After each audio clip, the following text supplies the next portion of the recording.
Welcome to mechanical engineers. Today இன்றைக்கி நம்ம பார்க்க போகிற தலைப்பு மெக்கானிக்கல் இன்ஜினியரிங்குடைய சிலபஸில் 10வது யூனிட்டாக இருக்கக்கூடிய இண்டஸ்ட்ரியல் இன்ஜினியரிங் அண்ட் மேனேஜ்மெண்ட். இந்த தலைப்பில் 12 கொஷின்ஸ் நமக்கு கேட்குறாங்க.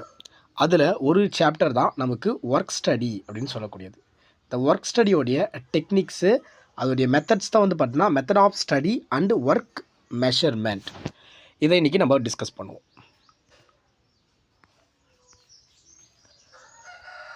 Work study. So work study அப்படின்றது உற்பத்தி திறனை மேம்படுத்த பயன்படுத்தக்கூடிய ஒரு தொழில்நுட்பம். இதை நான் சிம்பிளாக உங்களுக்கு ஒரு டேபிள் போட்டு மெஷர் பண்ணி காட்டியிருக்கேன். சிம்பிளாக சொல்லணும் அப்படின்னா, இந்த ஒர்க் ஸ்டடி அப்படின்றது method study and work measurement அப்படின்னு சொல்லி 2 வகையை பிரிக்கிறாங்க. அதோடைய அதர் நேம் தான் மோஷன் ஸ்டடி, இதோடைய அதர் நேம் டைம் ஸ்டடின்னு சொல்லுவாங்க. ஸோ இப்போ நம்ம ஒர்க் ஸ்டடியோடைய 2 டைப்ஸை நம்ம பார்த்துட்டோம். ஒன்று மெத்தட் ஸ்டடி, இன்னொன்று ஒர்க் மெஷர்மெண்ட்.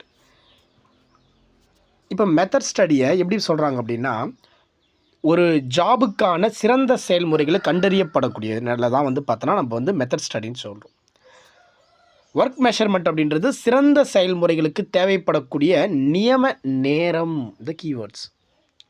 அங்கே சிறந்த செயல்முறை கண்டுபிடிக்கணும். இங்கே டைமு.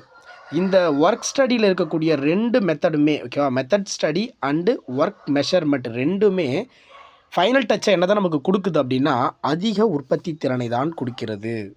அதிக உற்பத்தி திறனை தான் கொடுக்குது. ஸோ அடுத்ததாக நம்ம பார்க்கக்கூடியது ஒர்க் ஸ்டடியோடைய நோக்கங்கள். ஒர்க் ஸ்டடியோடைய நோக்கங்களை தான் நம்ம பார்க்குறோம். இந்த ஒர்க் ஸ்டடியோட நோக்கங்கள் ரொம்ப ரொம்ப முக்கியமானது. இதுலேருந்து கொஷின்ஸ் நமக்கு கேட்கலாம். ஒரு பிளான்ட்டு, ஒரு மிஷினு அல்லது ஒரு மனித ஆற்றல் அல்லது ஒரு பொருட்களை சிறந்த பயன்படுத்தணும். நம்ம சிறப்பாக பயன்படுத்த வேண்டும். பர்ஃபார்மன்ஸை நிர்ணயம் செய்யணும். மனித வேலையை அனுமதித்திட வேணும். சிறந்த செயல்முறையை உருவாக்க வேணும். அதாவது என்னென்னா, ஒரு எம்ப்ளாயி ஒரு வேலை செய்கிறார் அப்படின்னா அவர் எவ்வளோ நேரத்தில் முடிக்கிறார் அப்படின்றது அனுமதிக்கணும். அவருடைய வேலையை அனுமதிக்கணும். பணியை எளிமையாக்க வேண்டும். உற்பத்தி பொருளுடைய ஒர்க் கண்டென்ட்டை குறைக்கணும். உற்பத்தி பொருளுடைய ஒர்க் கண்டென்ட் அப்படின்னா, ஒரு பொருள் வந்து உற்பத்தி பண்ண போகிறோம் அப்படின்னா அந்த பொருள் உற்பத்தி ஆகிறதுக்கு நிறைய டைம் ஆகும். அந்த டைம் வந்து குறைக்கணுன்றது தான் அதோடைய மெத்தட். ஸோ அடுத்ததாக இருக்கக்கூடிய உற்பத்தி முறையின் ஒர்க் கண்டென்ட் அப்படின்றது இது வந்து அது ஒர்க் கண்டென்ட் தான். அப்போ உற்பத்தி முறையில் ஒர்க் கண்டென்ட் இப்போ வந்து பார்த்தீங்கன்னா ஒரு ட்ரில்லிங் பண்ணுறோம், ஒரு ஃபேஸிங் பண்ணுறோம், ஒரு ரோலிங் பண்ணுறோம் அப்படின்னா லாங் ப்ராசஸாக இருக்குது. அதையும் குறைக்கணும். ஸ்ட்ரைட்டாக கொண்டு போகிற மாதிரி நம்ம பார்த்துக்கணும். ஸோ ஹெச்எம்னு சொன்னால் மெட்டல் ஹேண்டலிங் சொல்லுவாங்க. மெட்டல் ஹேண்டலிங், ஓகேங்களா, அந்த மெட்டல் ஹேண்டலிங்கை குறைக்கணும். பொருட்களுடைய தரத்தை உயர்த்தணும். பாதுகாப்பு அதிகரிக்க வேணும். இதெல்லாம் இதோடைய அப்ஜெக்டிவாக இருக்குது. இதோடைய அப்ஜெக்டிவாக ஸ்டடி மெத்தடோடைய அப்ஜெக்டிவாக இருக்குது. இப்போ அடுத்தது நான் பார்க்கக்கூடியது அட்வான்டேஜ் ஆஃப் ஸ்டடி மெத்தட்ஸ். ஸ்டடின்னு சொல்லலாம். இப்போ அட்வான்டேஜ் ஆஃப் ஸ்டடீஸில் நம்ம பார்க்கக்கூடியது இதோடைய நிறைகள் என்ன அப்படின்னு பார்த்தோன்னா, increase the productivity and operation efficiency increase பண்ணுது. மேனுஃபேக்சரிங் காஸ்ட்டை குறைக்குது. மெட்டீரியல் ஹேண்டலிங் நமக்கு குறைக்குது. ஒர்க் ஃப்ளோ வந்து நல்லா இருக்குது. ஓகேங்களா, ஒர்க் ஃப்ளோ நமக்கு நல்லா இருக்குது. ஸோ இது ஒரு கான்செப்ட். ஒர்க் ஃப்ளோ நமக்கு நல்லா இருக்குது. ஸோ அடுத்ததாக fire wage employee. So fire wage employee அப்படின்னா இந்த மெத்தடில் நமக்கு அதிகமாக ஒரு எம்ப்ளாயியோடைய ஊதியம் வந்து நமக்கு அதிகரிக்குது. ஒர்க் பிளேஸோட லே அவுட் வந்து நமக்கு இம்ப்ரூவ் ஆகுது. ப்ரொடக்ஷன் எப்படி இருக்குது அப்படின்னா ஃபாலோ இருக்குது, யூனிஃபார்மாக இருக்குது.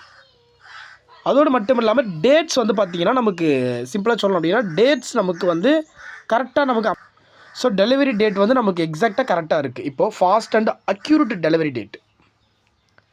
அதோடு மட்டும் இல்லாமல் ஒரு எம்ப்ளாயிக்கும் ஒரு எம்ப்ளாயருக்கும் ரிலேஷன்ஷிப் பற்றி நமக்கு இங்கே மென்ஷன் பண்ணுறாங்க.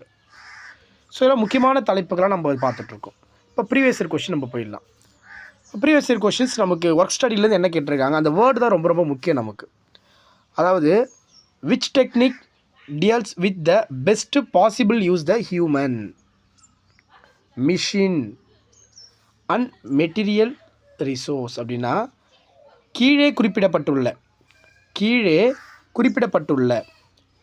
செயல்பாட்டை மேற்கொள்வதில் மனித இயந்திர மற்றும் மூலப்பொருட்களை வளங்களை சிறந்த முறையில் பயன்படுத்த வேண்டும். இதுதான் ஒர்க் ஸ்டடின்னு சொல்லுவாங்க. இந்த ப்ராசஸ் தான் நமக்கு ஒர்க் ஸ்டடி. இது எங்கே இருக்குன்னா நான் மேலே நடத்தியிருப்பேன் உங்களுக்கு. அந்த ப்ராசஸில் ஃபஸ்ட்டு நடத்தியிருக்கும் போது உங்களுக்கு சொல்லியிருப்பேன். இதுதான் வந்து இது இருக்குது பாருங்கள். அதோடைய அப்ஜெக்டிவில் போனீங்க அப்படின்னா ஒர்க் ஸ்டடியோட நோக்கங்கள் சொல்லும்போது சாதனங்களில் மிஷின்ஸு, மனித ஆற்றல் மற்றும் மூலப்பொருட்களை சிறந்த பயன்படுத்த வேண்டும். இதுதான் அந்த பாயிண்ட். ஸோ அடுத்து லாஸ்ட் ஒன்.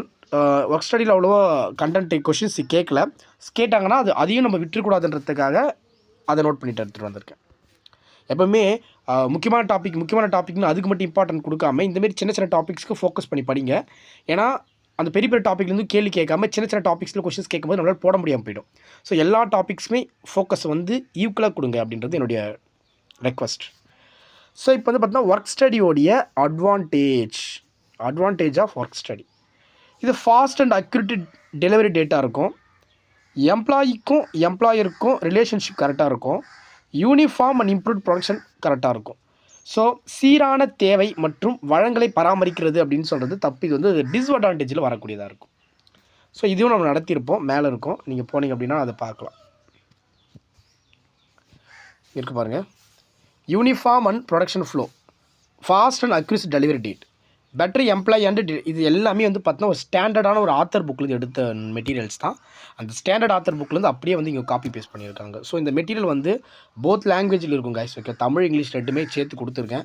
ஆல்ரெடி நம்ம வந்து பார்த்தீங்கன்னா இந்த யூனிட்டில் நிறைய டாபிக்ஸ் கம்ப்ளீட் பண்ணிட்டோம். எனஃப் ஓகேங்களா. இந்த இண்டஸ்ட்ரியல் இன்ஜினியரிங் மேனேஜ்மெண்ட்டில் நம்ம நிறைய டாபிக்ஸ் கம்ப்ளீட் பண்ணிட்டோம். எக்ஸாம்பிளுக்கு இன்றைக்கி வந்து ஒர்க் ஸ்டடி கம்ப்ளீட் பண்ணியிருக்கோம்.